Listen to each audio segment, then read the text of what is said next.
In April of 2010, I was battling severe anorexia. Truth be told, I still am. This illness had nearly taken my life the year prior and seen me hospitalised twice, bedridden and tube-fed. Bone-thin and covered in fine down hairs from malnourishment, I was picked on for the way that I looked. I'd just stopped living with my father for the first time since I was born, and my mother was 8 months pregnant at 45. I was a 15-year-old student at a private girls' school in Hobart. One morning, after an outpatient checkup, I arrived late to discover the rest of my Year 10 classmates were attending a driving lesson off campus that I'd completely forgotten about. Lapses like these weren't uncommon at this time. I was barely there. One of the senior teachers noticed me walking around aimlessly in the courtyard. He was well respected, the head of maths and science, at the school for nearly 20 years. He taught me in Year 9. I thought he was funny. He told me he had a free period and asked if I'd come and chat with him in his office. He asked me about my illness. I talked. He listened. He promised to help me, to guide me in my recovery.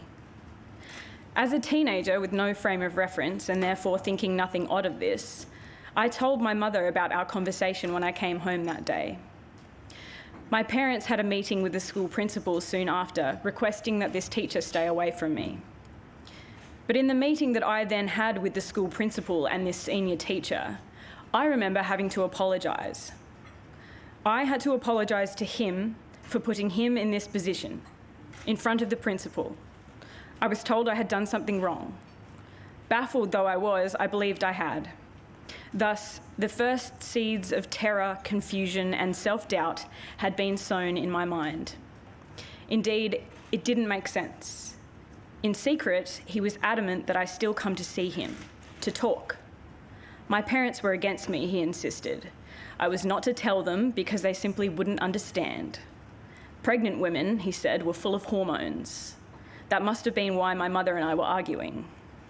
He gave me a key to his office where there was always music playing, and it was always the same music, Simon and Garfunkel.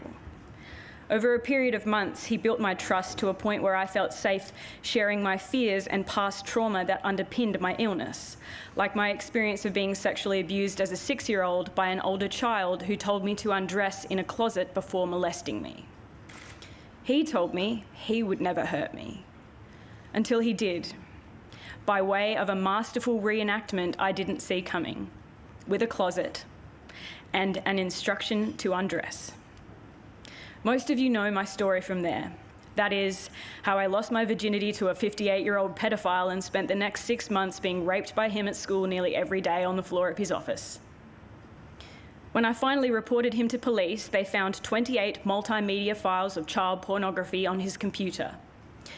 But as per the lasting impact of intense and manipulative grooming, and a mere 4 months after the abuse, I effectively defended him in my statement.